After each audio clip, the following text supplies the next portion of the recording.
We're streaming. We're live. This is the FOXES Den. It's a part of the Brazilian Airs ecosystem, but where we specifically discuss Cruzeiro Esporte Clube, which is my favorite club kind of growing up, childhood. And you know what? We're messing with the audio. We're dealing with that. We're getting better as we go, week after week. So videos it's funny, the videos haven't even been posted from last week. I did half of one on the beginning of our conversation, but the second half it's more lengthy, and then we were kind of trading lessons on it. But yeah, this is what I want the FOXES Den to be, just like an hour-long conversation, or just a conversation between you and I can get you caught up on what happened in Cruzeiro's week. We can kind of discuss what it means, and obviously there'll be implications that go beyond, sometimes go beyond football, go beyond sports, and even beyond Brazil. So I'm excited to kind of chat more about that. But yeah, let's go over the week. Do you remember kind of where we left it off? Let me just get this light out of my face. Sure. Yeah, we were talking about they were about to play America in the semifinals. Right. Okay. And they were playing America as we were streaming. Yeah. And then it went into penalties. Right. Okay. Perfect. That leads me perfectly into. So last week's game against America, yes, we were streaming during it. It was the semifinal, second leg of the semifinal of the Mineiro, the championship, right? And very uninspired game by Cruzeiro. They tied at home.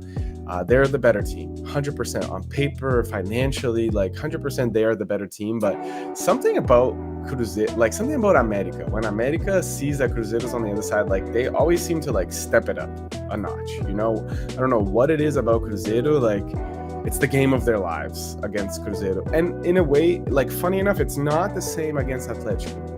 I don't feel that for Atletico they really get up. Now, do I watch a lot of America Atletico games? No, not really. Right. But even when it comes to player transfers, for example, there have been many examples in recent history, even where America will even refuse to sell a player to Cruzeiro or loan a player to Cruzeiro.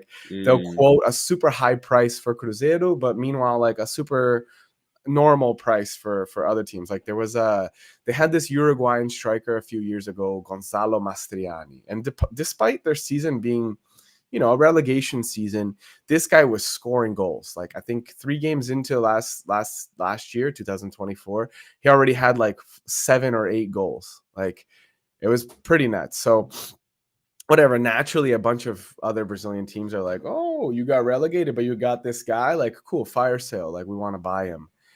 And he wanted to stay in Belo Horizonte, so he was excited by Cruzeiro's offer. He's cool, he was discussing it, I think, between his team and Cruzeiro, his agents and whatnot. Between him and Cruzeiro, everything was settled. But America, I think, quoted something like 5 million euros for him. Wow. And they eventually sold him to Atlético Paranaense, which is a team in another state, for 1.85 million. What the hell? So, yeah. So 1.85. Way. Yeah, 1.85 million euros. So wow. Cool, a lot of money still, but they wanted from Cruzeiro 3-4 times as much as that. Did they get a quote for Atlético Mineiro? No. I don't think it to me it feels like those rivalries. That's there's 2 rivalries and then there's another team that's I'm thinking in the NFL, Green Bay and Chicago. They have a rivalry, and Green Bay's always this is playing us is your Super Bowl. You guys are trying so hard because normally you're such a bad team, and then when you get to play us, you really show up. And then the Lions or the Vikings being us too, and it's not really. You're in the division, but you're not a rival the way we are. So that's what I was kind of thinking. And we compared Cruzeiro to Green Bay, so it's just kind of funny. No, but you're right. It is kind of like that, but it's kind of let's say Cruzeiro is Green Bay and Atletico is the Bears, right? There is that okay, yes, between us, that's the strong rivalry. And then Lions are well, us too, buddy. And people are yeah, sure, you too, guys. You're part of it too. But it's kind of more so let's say the Packers, right? Or Cruzeiro, for whatever reason, the Lions can be shit. And it's Packers could be Super Bowl bound, and the Lions will kick their butts, Yeah, or at least like they'll get hyped for that game in a way that the Packers are like, whatever, like yeah. week 17, we're That's the resting our thing. It's players. like they're like, yo, we're all in this rivalry, and it's kind of like the Lions will be like, we hate Green Bay, and Green Bay's like, We don't hate you, little brother, Lions. yeah, Yeah. we want to see you succeed. Like, Yeah, that's how I feel about America. Like they're the yeah, little brothers. I want to see them succeed, but for whatever reason, they don't. Like they fucking hate Cruzeiro, and mm, it seemed like they don't really hate Atletico as much. You know what I mean? yeah, Whatever. wow, Like whatever that. That's neither here nor there. But it's just interesting to note, I guess. yeah, So, anyways, Cruzeiro came in, or America came in, and played really determined. Like they came in, like yes, we like hungry to win, and played loose. Like they played like happy football. They struck first, scored 1-0, and although Cruzeiro like rallied to tie the game, created their opportunities, it was like it was clear. It was one of those games where like you're hoping for a moment that goes against the run of play. Like Cruzeiro was mm. threatening, but they were never really like Like we need a dominating the miracle game. here. Yeah, we need like Cruzeiro to score a goal like on a counter attack or something, because like the way the game is going, it's not looking likely that we're gonna tie it. Like it's not looking like we're the dominant, like, oh, it's just a matter of time. It's just like we're Right. hoping one moment. So the game's like winding down to a tense finish. It's 1-1. It's a very tense like second half where people are just kind of like America's happy to tie. Cruzeiro's like, we got to figure out a way, but America's like very close and tactically like knows how to like Right. close off their Defense, team. yeah. Yeah. Cruzeiro's pressuring, but they're just not able to link up like a final pass, like that one pass that gets the striker the ball in the zone. They had some chances with Gabigol, like very clear chances. Caio Jorge, another Cruzeiro player, like had some clear chances, but just couldn't score. America, again, like I said, happy to take it to penalties, very well organized, like, just shutting down all of Cruzeiro's kind of plans. As the game's winding down, the ref gives 7 minutes of stoppage time, which means we're going to 52 minutes overall in the second half. Cruzeiro went ham in those 6 minutes, just like, really giving it to them. But again, attacks that couldn't really hit the mark. And then with a minute to go, America on like a breakaway kind of clear attack. I don't know what happens necessarily. Maybe the striker or the defender gets back and fouls him, and it's a penalty kick.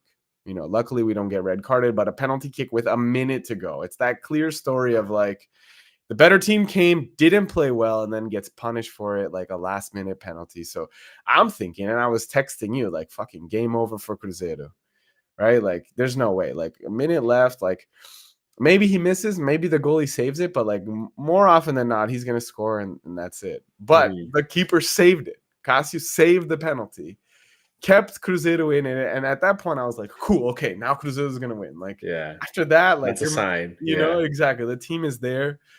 Bit of my pessimism I went into the shootout thinking like, "All right, cool, Cruzeiro's got this." Like, these guys are cool, calm, and collected, like in a way that maybe America won't be. They're feeling the pressure. They're at home. They're a younger team. Like Cruzeiro's like, "Okay, we got this." Mm-hmm.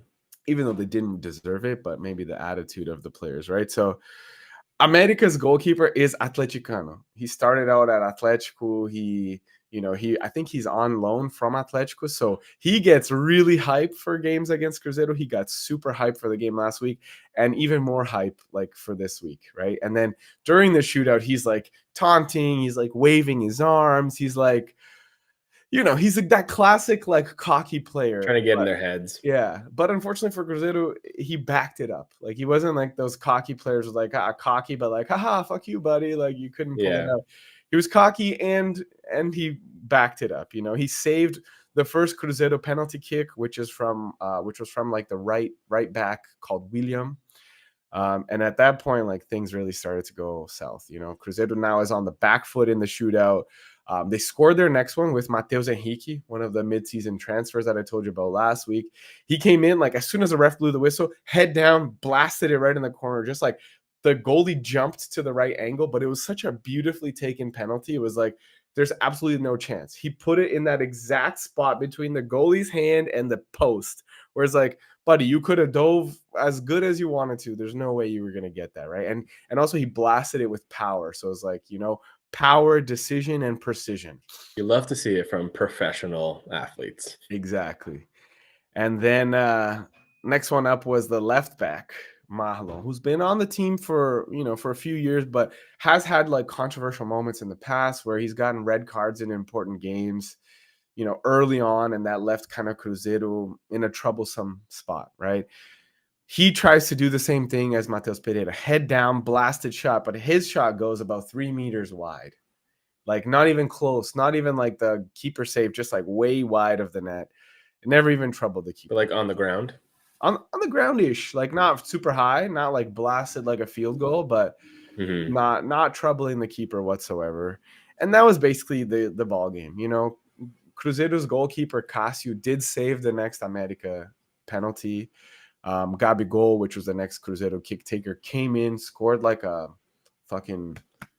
goal scorer's goal, and then he taunted the América keeper after. Like the América keeper, like he saw the ball went in, he's like, "Oh fuck!" And then Gabigol was like, "Oh fuck," because the América keeper, when the Cruzeiro, like when he saved the penalty or when the Cruzeiro guy missed, he was like, "Oh, you missed!" Like, and so Gabigol was like, "Oh, fuck you!" Like, yeah.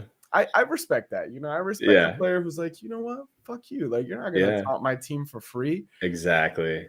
I like Gabigol so far. Yeah, me too. I like he's bought into being a Cruzeiro player. Hell yeah. But the last shot was América's, and the game was basically in their hands. You score, you win. You lose or you miss, it's Cruzeiro's chance to still like get back into it, right? Right. But they did, and now they're playing the finals, I think today or tomorrow, against Atlético Mineiro. So we'll see what happens. Is there a conflict there with the keeper on loan? Like, I don't know necessarily. Like there may be. There used to be like a standard clause where like, if it's my player, then they can't play against me. Right. I think they removed that as being a standard, but teams still do add that as a clause. When I played Football Manager, I would always have that as a clause. Like, I'm letting you go. I'm paying part of his salary, so fuck you. Like, he's not playing against me. Yeah. Having the game of his life against us, like screwing us out of a championship, like our own player. Yeah, true. And I think there's also a question like, or like, wouldn't you have a question as América? Would you be like, oh, do we want to play this guy against his team? Like, sure, like we, he's on our team, but like last week kind of showed like he seems more Atleticano than anything. Yeah, but also like he doesn't want to play a bad game and then that's on his record. Like, sure, Atletico wins, but like he is on record as like he played a terrible game. Yeah, but maybe Atletico's like, yeah, that's our guy. Like we're gonna make sure you're like set up, like we're gonna, you never know. It depends how much you trust the organization. But you're absolutely right. Like it's you should not as a player ever risk that, ever think that organization will save you, especially because even if they try, like, okay, in 3 years it's a new president, or 5 years is a new management, so you're fucked, buddy. Like, or like, yeah, just like the media, the fans will just be like, but this guy, he can be bought, like he can no throw a game. Exactly, there's no guarantees.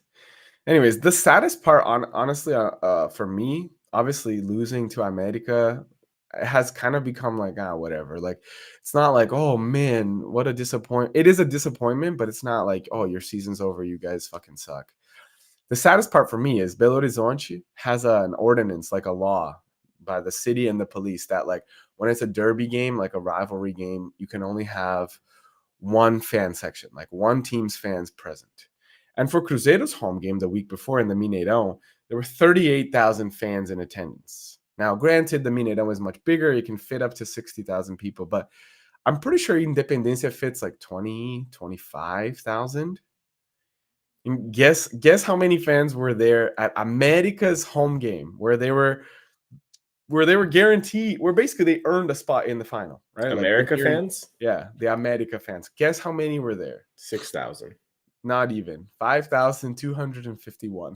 Oh my goodness. Were there Cruzeiro fans though there? No, there weren't, because they're not allowed to. They probably could have. They like, honestly, judging it, like there were some aerial shots shown during the game. It's like you were like how you're saying, right? It's like the Independencia Stadium is like parking lot, fans, right? Like the three sides of the fans. It was like empty, a little bit of América fans here. Like all 5,000 of them here. So they probably could have put Cruzeiro here. probably could Have have them done enter on like a something. different road, like keep Yeah, them separate. something could have been done, but nothing was done, and it just looked really kind of sad. It was like, oh, for like a semifinal second leg game with so much on the line to Mhm. have less than 6,000 people. Like 6,000 is a lot of people. Don't get me wrong, but like that's sad. But it goes to show you, like, They didn't even have 6,000. yeah, but it goes to show you, one, that doesn't matter. Like you would think it mattered, but it didn't. Like not like the crowd helped Cruzeiro play any better, and not like the crowd, got in the way of Cruzeiro playing well this time. Right, right. But it's the difference too. Like it's Cruzeiro, Atlético, and then America, like way, way, way far behind in terms of Mhm. fan base, in terms of support. But they are like kind of a scrappy team. I do respect, like, they understand what their position is. Like we're not trying to compete with those guys. We're just trying to compete with ourselves. We just want to be better every week. And I'm not saying they're bad. I'm saying like that works Uh-huh. sometimes, I mean, Like, honestly, I hope they win the whole cup, like the whole state cup. Like that'd be great yeah, if they beat that would Atletico, they be beat great. Cruzeiro and Atletico, like the two teams above them. Like, Yeah. good for them. Unfortunately, and this is not my biased view, like their final, they already won. Like they were celebrating the way they were celebrating the game against Cruzeiro.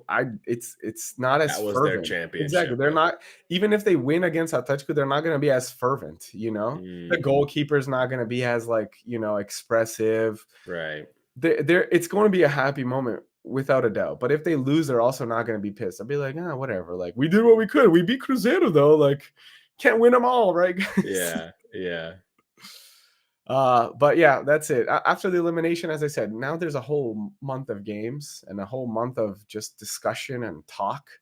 Cruzeiro fans understandably are pissed. Like we've talked last week about how like there's a mudslide taking form here where things are starting to go downhill. A lot of egos, a lot of money, a lot of media, and not a lot of good football to match all of that, And so when you have that, like that's the recipe for success, Money, egos, media plus good football equals Flamengo or Yeah. Palmeiras.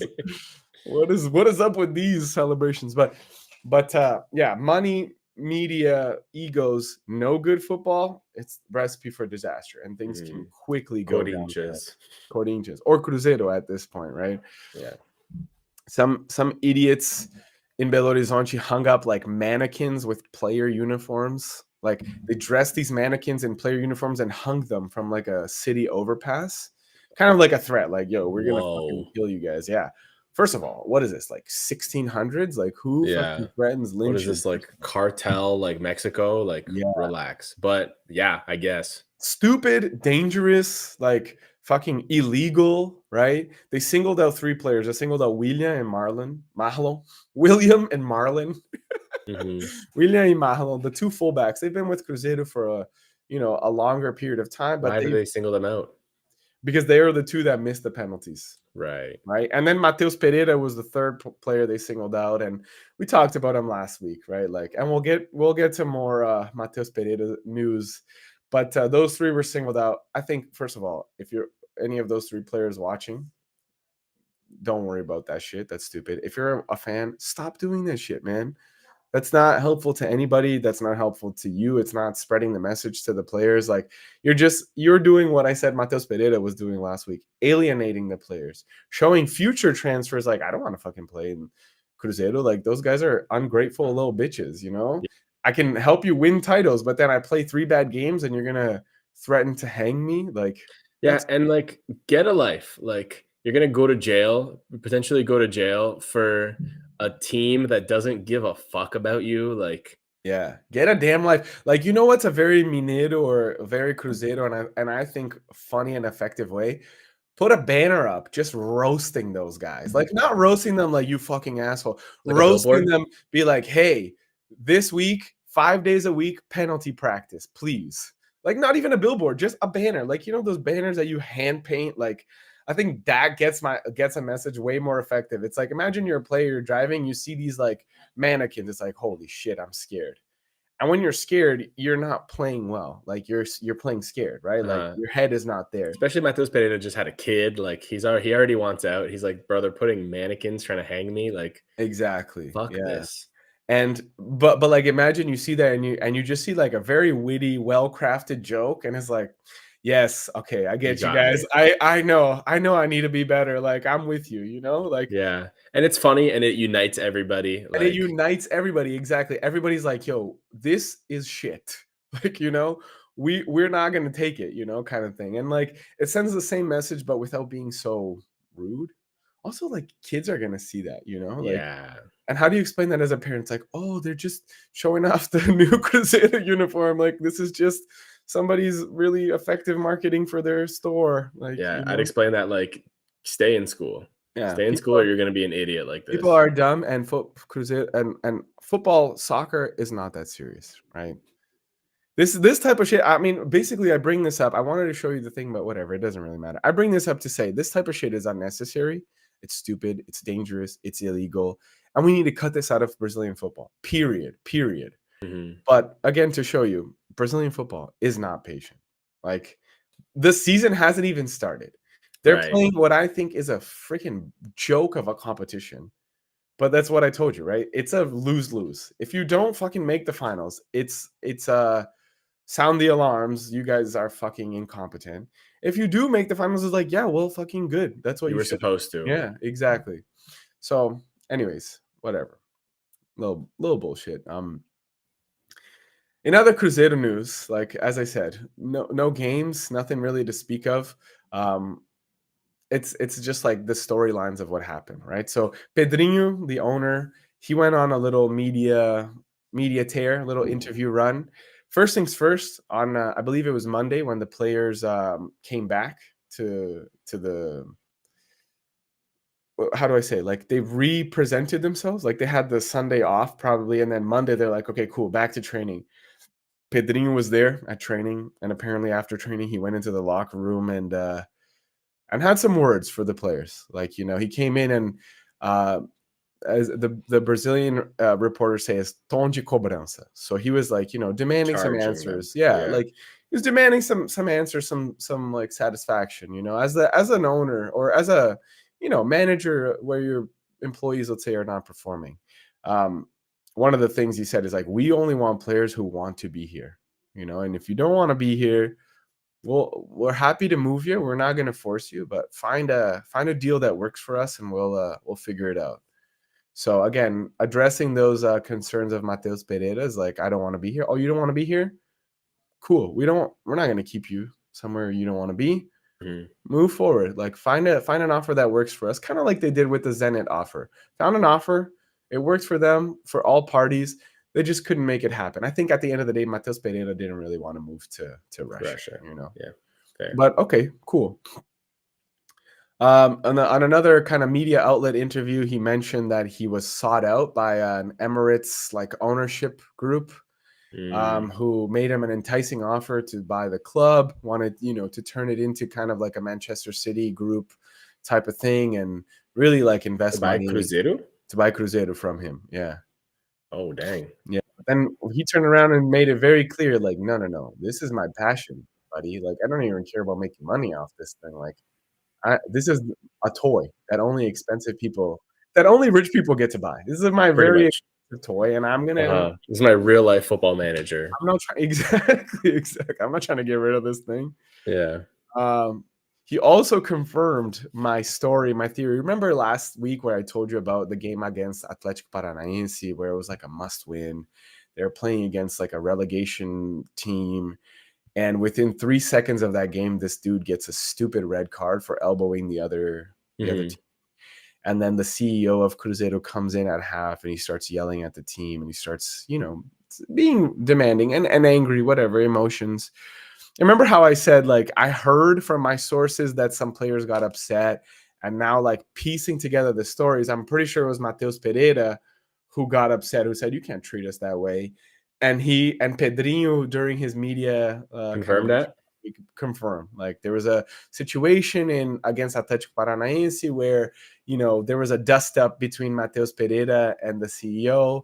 And they've resolved it. You know, they had a conversation, they aired it out since, but pat on the back for me for Yeah. putting pieces together. Good job. Yeah. Yeah, for my sources, even though I'm not even a reporter, for having sources in there and putting Mhm. it all together. Mhm. It's a conspiracy theory until it's proven true. It's true, and it was proven true. So believe all my conspiracy theories moving forward. Mhm. Everyone watching. Um, which is, yeah, that's what I'm saying. That's exactly what I imagined. So kudos to me. Nice. He also talked about some Mateus Pereira transfer drama, and I guess that leads pretty nicely into our next topic, which is the Mateus Pereira ongoing saga, right? But Pedrinho confirmed, or rather, during the week, there was news of like a Flamengo Cruzeiro transfer, where Cruzeiro would give up Mateus Pereira, and Flamengo gives up two like promising young pieces. I think one of them comes like on a permanent transfer, and the other one comes on a loan. Two young pieces, like it was a pretty sizable deal, and it would have probably been good for both parts. And Flamengo, as you know, is one of the main media clubs and money wise like clubs in Brazil, and they play in Rio, so it kind of would have been like a a good little trade. Mateus Yeah. Pereira gets to go to a great team, and Cruzeiro gets a great offer back, whatever. Mhm. It didn't go through. It fell through, and Pedrinho confirmed that, right? And it fell through, kind of like Flamengo saying like these guys wanted us to give them these players, like we said hell no. Cruzeiro's like, we didn't offer anything. Like this was brought to us by an intermediary. Like this is what Pedrinho said. There was an offer through an intermediary. It was not a Flamengo thing or a Cruzeiro thing. It was brought to us. We studied the possibility, but at the end of the day, Mateus himself denied or declined the transfer, stating that he's adamant that he does not want to leave Cruzeiro to go to a rival Brazilian club. You know, he wants to Mhm. go to Europe. He made that clear. But he also did make it clear before, like, I don't want to go to another Brazilian club. In Brazil, I want to stay here, but I don't Right. really want to stay in Brazil. I want to go to Europe, True. you know? Yeah. Yeah. So, like, the actual, like, I'll have the little quote that I translated, but like, yeah, Mateus is a star. I made an investment that he knows was out of my reality. His salary is the biggest at Cruzeiro if you take everything into account, because we paid 5.5 million euros for the transfer for 50% of his rights, signed a 2-year contract. So it's a high investment, case closed. You know, I hope from now on he plays well, he lives his life well with his son, with his family. I hope he's happy and he's, defending Cruzeiro. So little exclamation mark on that. Um, but it's an interesting kind of news of the Flamengo transfer. As I read it, I was like, "Oh, interesting transfer." After the transfer kind of like fell through, it was made very clear that Matheus Pereira's transfer status at Cruzeiro has changed. He's not on his way out. He's not going anywhere because the international transfer window has closed, so Mm. he can't go anywhere outside. And there is a transfer window open where Brazilian teams can sign other players from other Brazilian teams, provided they played in these state championships. So, Matheus Pereira fits that bill, and the Flamengo players as well. But he made it very clear, no, I am not leaving for another Brazilian club. I want to go to Europe. You guys probably understand. I understand why, like understandable. I'd rather live in Europe too, make euros, but I see this as like a kind of like, I mean, I don't know.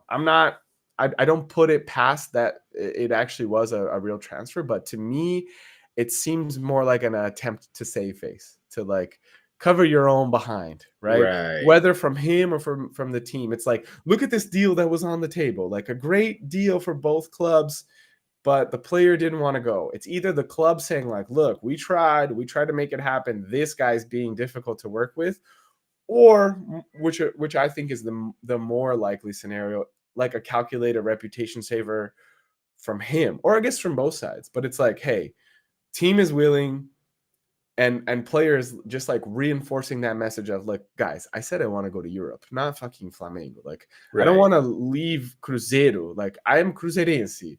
If I'm here in Brazil, I'm playing for Cruzeiro, but I do want to be in Europe. So to me, I think it hopefully wraps this whole situation up with a nice little bow. The fans can move forward, the player can move forward, everybody can kind of like be happy, because Cruzeiro fans, Matheus Pereira needs help. We know he's a good player, but people people can't perform at their jobs if they're mentally not in it, So let's give him the support that he needs, and let's give him the chance to grow and to get back into into the player that we know he can be, and let's not ruin it for ourselves, I agree. I think definitely like I can see how it would be just like a move to be like, look, he does want to be here. He just wants to go to Europe. And like you mentioned, like he has family in Europe and he just had a baby. So he wants someone to help take care of the baby. Like Yeah. it's or he's about to have a baby. Like I can see how that would be a move, especially with Flamengo being like, what? We didn't know about this, or we didn't agree to this. But it's just like, hey, Cruzeiro like, we didn't either. He didn't agree to it. Like he wants to be here just to like, literally save face with the fans Yeah. and like repair that relationship, which is and especially because he can't go anywhere right now. So Yeah. Yeah. And you know what? I respect that. Like it's a great, like I said, hopefully this puts a little bow on it. It paves over a little rocky road and yeah. everybody's able to kind of move on. But also on top of that, congratulations on, the birth of your first son, Mateus. Hopefully he's a little Cruzeirense, lifelong Yeah. Cruzeirense. And hopefully you can write a lot of good history here, that your son can look back on and be proud of. And you too, brother. Mhm. Sorry, go ahead. You had some thoughts? No thoughts? No, I mean, yeah, it's exciting. Like we know for sure that he's gonna be here for like the first half because the transfer window doesn't open until like mid till like June and right something like Yeah, that. something like that. Yeah. So yeah, from March to June he's gonna be playing. And like I was saying, like I hope he plays his heart out, and then that gives him like a leverage to Yeah. potentially go to a European club and hopefully like a relevant European club where we could follow his Yeah, career a little that's more. true. And that'll be interesting. I mean, we'll definitely cover it on the Foxes then, like the little transfer drama as it unfolds, right? Like where he could potentially be going. We'll look into some landing spots for him. But you're absolutely right, Vino. Like now he has to. He set himself up where like he wants to move to Europe and he wants to move to where he wants to go. Like he wants to have a certain choice. He doesn't want to be like, oh, Oh yeah, here go to to St. Russia Petersburg in Russia. Yeah, or Bulgaria or like, I don't know, yeah, the Macedonian division. Like, no right. disrespect to those, divisions, but I'm pretty sure he wants to play, Champions League football. So, And like um, ideally, like in Portugal or in Spain or or where he like wants to. I where his think family is. Spain, Yeah. France, like UK. I think his family is maybe from UK or his wife's family or something lives in the hmm UK. So Premier League would make a lot of sense for him, but Yeah. just remains to be seen where. And I don't know if a player like him is I mean, he definitely showed that he's Premier League material, but I don't know if they value that in the Premier League, It's kind of like players of that stature have an uphill battle to prove, right? Like Premier League is a very physical kind of like league, and he's not a very physical player. So we'll see, but it's going to be an interesting story. Yeah, he's painted himself in this corner where like he has to perform. And I think he wants to perform. Like I don't think he's like, you know, sabotaging the season or his own career. He's going through it, man. Like and you and I know, and we've talked about it before, like when your head's not in it, like it's really hard to show up and like, Yeah. clock in and clock out every day, wear your Yeah. hard Plus, hat. like, let's say you start the game, like, if you start the game with like a good positive intentions, you're like, okay, great. Like every little thing, it's kind of just like in life. Like, if you go through it with this mentality of like, I'm a victim, bad things happen to me, you're gonna see the bad things. If he starts a game with like, okay, I can't fuck up, a lot of pressure, and then one little bad thing happens and that kind of snowballs.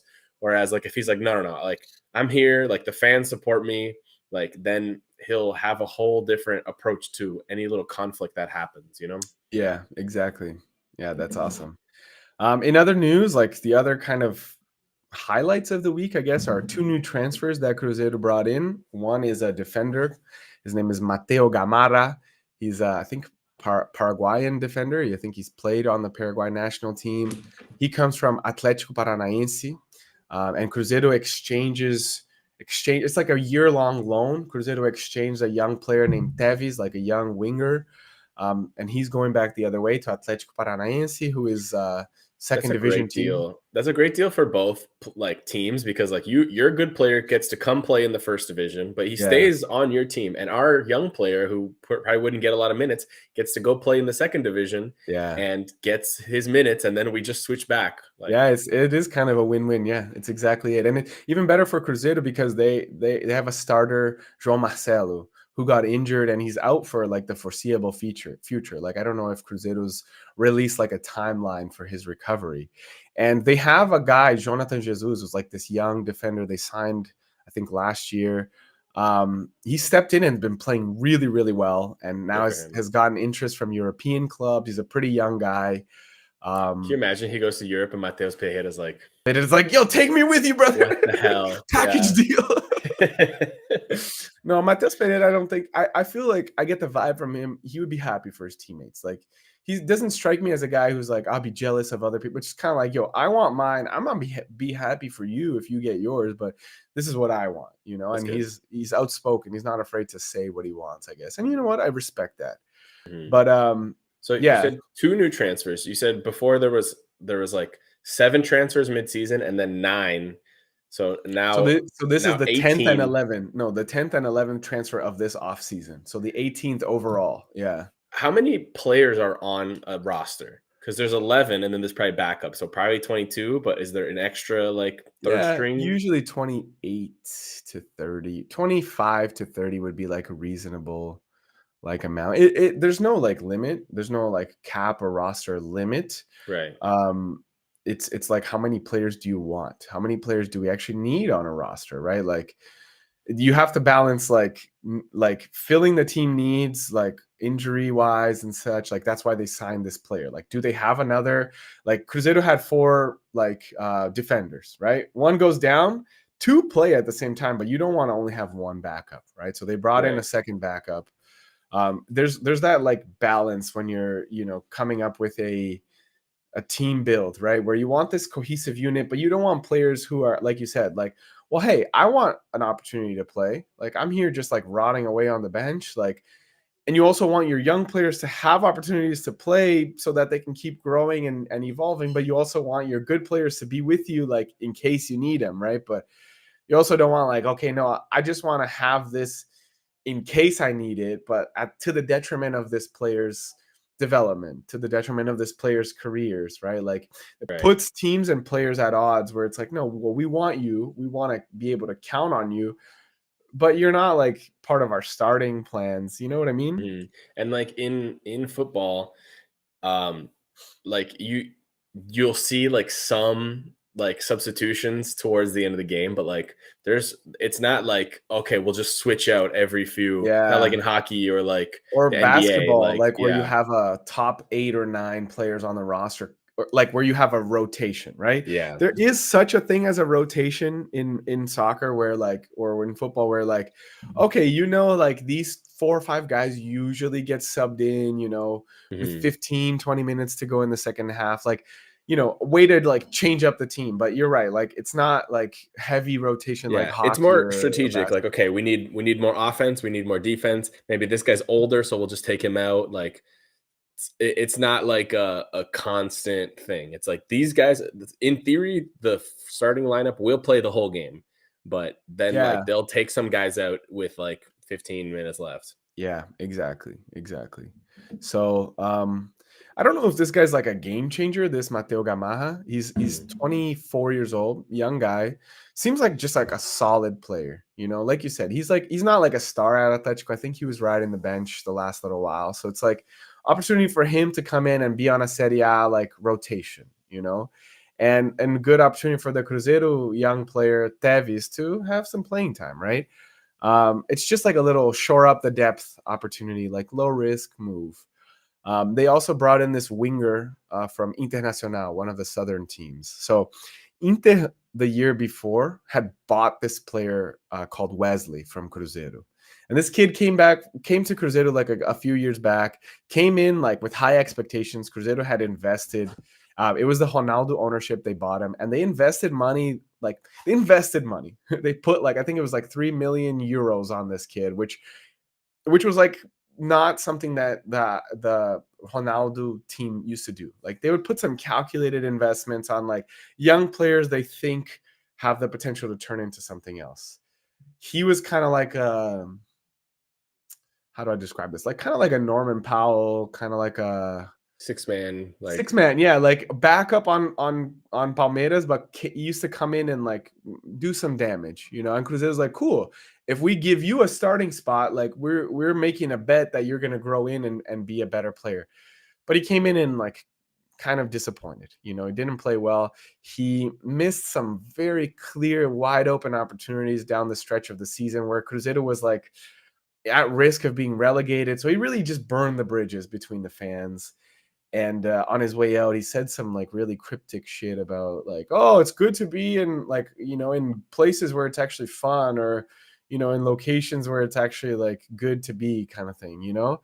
wow. He basically destroyed his relationship with the club and with the fans, and What maybe is with the fellow players. what does like $3 million or worth of investment look like? Like, do they get him a trainer? They get him specific. Oh, yeah, What does no, that look it's like? 3 million euros of investment just means they spent 3 million euros to buy that player's rights from the other Oh, team. okay. So it's like different from like a basketball where it's like you have to trade equal salary, or you have to trade players. So you have to trade equal value. In soccer, you can just buy other players from other teams, right? Like Hmm. they usually have clauses in their contract that dictate how much, or the minimum release clause, which is usually like a super high price, like 100 million euros. Um, but usually teams will come to an agreement like, hey, we want to buy that player. How much you want for him? Oh, 3 million? All right, cool. 3 million is fine. And there's two different types of rights in football. There's the federative rights and the economic rights. The federative rights, or the economic rights, determines who owns that player, like economically, right? Who owns the right for that player. And then the federative rights are like who controls the rights for that player to play for them right now. Hmm. So you have a situation like a loan, for example, where Cruzeiro owns the economic rights of the player and has loaned the federative rights of that player to that other team for the year or for the season, right? So you also have it where you can split, where like two teams 50-50 own the rights, like their actual like economic rights, but a third team owns the federative rights, things like that. So Mhm. we're not going to get into that now, but Cruzeiro had, I think, purchased 50% or a percentage of his rights from Palmeiras, and then they kind of like just like transferred that on. It was like, hey, we paid Palmeiras 3 million. Will you guys pay us 2 million? Like, and we'll just like write off that 1 million as a loss. And that's kind of how that trade happened. They're like, Mm. cool, we'll pay you 2 million, and you guys pay Palmeiras 3 million. Except Internacional has not been paying that. Like for the past however long. I think they owe Cruzeiro about 7 million reais, which is like a part of that $3 million, let's say, or Right. euros, right? So Cruzeiro was happy to be rid of that other player, and he went on frustratingly to have a fucking solid year at Inter.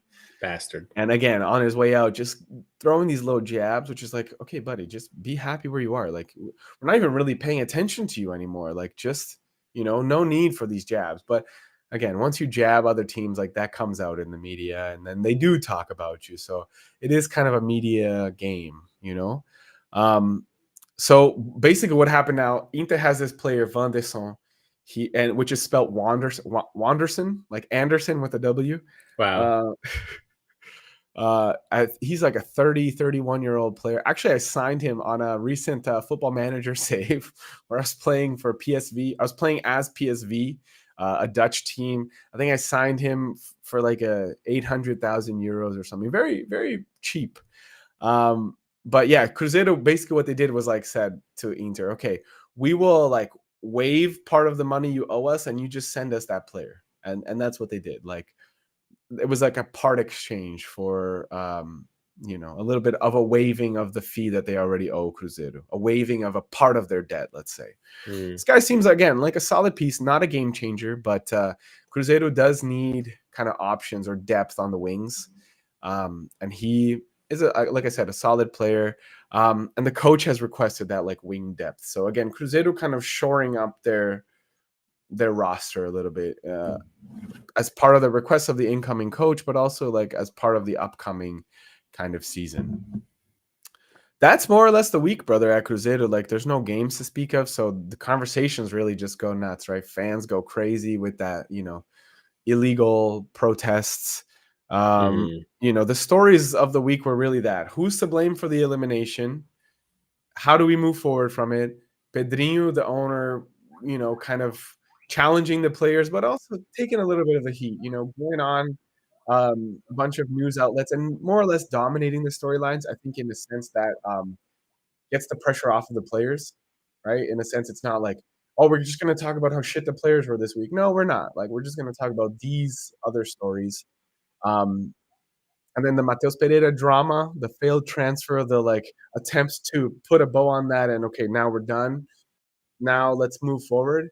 And then the incoming transfers. The transfer window is about close. Cruzeiro as a squad, as a team, management team has said, no more transfers. That's it for us. Like, we're happy with the squad we have. We're happy to kind of move forward. Obviously, if an opportunity comes up where like, a player who's been playing really well for a smaller side, makes himself available, I'm sure Cruzeiro will jump on that opportunity. But I think they've set it up for the fans. Like, okay, we're not. This is it. This is the team. We're not out in the market, unless things change, But yeah, that's about it. That's cool. That's exciting. So there's about 3 weeks until the season starts. Yeah. And now what? Now the transfer window's closed. Like, we just sit tight. Like, well, international transfer window is closed. Like I said, there's that other transfer window where teams are allowed to sign players who have been playing within Brazil. But Cruzeiro has said that. Cruzeiro has said, yeah, we're good. So what it is like, okay, Cruzeiro today had a friendly, like a training game, like a practice game against their U20s, and they kicked their ass, as you would expect the pros to do. Yeah, a tune-up game. It was 7-0 against their like the U20 squad. Jeez. So cool. I mean, whatever. The result is whatever. It's just more so for these guys to get more experience. I think they're gonna get some, friendly games in the meantime, just to keep the team kind of fresh. But for the most part, they have basically a training camp, right? Like a 3-week little training camp with their coach. We'll see what the storylines kind of come out of that, but it's going to be quite an interesting media storm, let's say, if Cruzeiro isn't able to kind of like manage it well. But that's what Cruzeiro has to look forward to. Their first game is March 30th against Mirassol. Mirassol is one of the teams, and we'll get into Mirassol is one of the teams first time in the first division. They're from the interior of São Paulo. This is their 100th year as a club and their first time being able to play in the first division. Wow, they're one of 3 teams. Like, remember we talked about Flamengo and São Paulo being the 2 teams that have never been relegated. They are one of the 3 teams that have never been relegated from the first division, but we don't count that because made it here. They've never even played in the first division. I've also not been relegated from the first division. Yeah, I mean, it kind of feels it's either a tune-up game for Cruzeiro, like, all right, here, beat up on this team and like get your footing, or it's like a trap game where like, this is like the Cinderella story for these guys. We showed up, we won our first game, like this season's gonna be great. Yeah, no, I get you. As a Cruzeiro fan, you think it has all the makings of a trap game. I wouldn't say like a tune-up game by any means, but an easy way, like a good way to like ease into the season. Hey, you're not playing fucking Atlético, like a rivalry first round, or even like a title contender first round. You're playing this like, mid-table team. So like, take it chill, see what you can do here. Again, fans will scream bloody murder if Cruzeiro doesn't win, probably, but it'll be interesting to see. And in the meantime, like, we'll be here, we'll be breaking it down. I like the suggestion that you had. And we'll come back. We'll as the season gets closer, we'll do like a season preview where we talk about each individual team, the storylines, the transfers, the players. Keep an eye out for the fans, for the people watching. Keep an eye out for the posts that are coming on the Brazilianaires channel and social media. We're going to be breaking down the teams. We're going to be giving you a little bit more information and context. We've got a little guide too. I want to have a live stream where we're answering people's questions, like answering people's specific situations. Hey, I like this team and this team and this team in North America or in Europe, and this is why. What team should I cheer for? in Brazil. So stay tuned for that live stream. And we want to hear from you guys. What do you want to hear? What storylines? What excites you about Cruzeiro? What excites you about the Brazilian soccer in general? What excites you about the upcoming season? Let us know. Engage with us. Follow us. Subscribe. Donate. Reach out. Send messages. All that good stuff. Yeah, Vino? Yeah. I think thanks for watching. Like, this is, Brazilianaires, where we talk about Brazilian culture on a global stage. And join the movement. Comment down below to join the movement and become an honorary Brazilian. Wicked. I've got a little blurb here, but just to wrap it up, that was another edition of the Fox's Den, where we dive a little deeper on Cruzeiro Esporte Clube, the stories, the drama, the expectations, the history, everything, just contextually in English, as a couple of fans who, were born into it and grew up in a different kind of sporting context. Follow us here for more Cruzeiro analysis, and stay tuned as we, start to preview the upcoming Brasileirão season, the contenders, the pretenders, the relegation storylines, all of that, the drama, the transfer. See the players that are going to transfer into your favorite club, European club maybe. See them before they get there, and learn a little bit about their history, all within a context that you can understand and that you can appreciate, and that's what Brazilianaires is all about: expanding your horizons, celebrating Brazil, and bringing you into Brazilian culture, music, sports, entertainment, language, sayings, a whole lot more. So subscribe to the channel on YouTube. Make sure you connect with us on socials. The link will be below. I'm Vic Tropical, as you can see up here. He's Vino Farillo, as you can see up there. And we'll see you in the next one. Cheers. I like a little salute.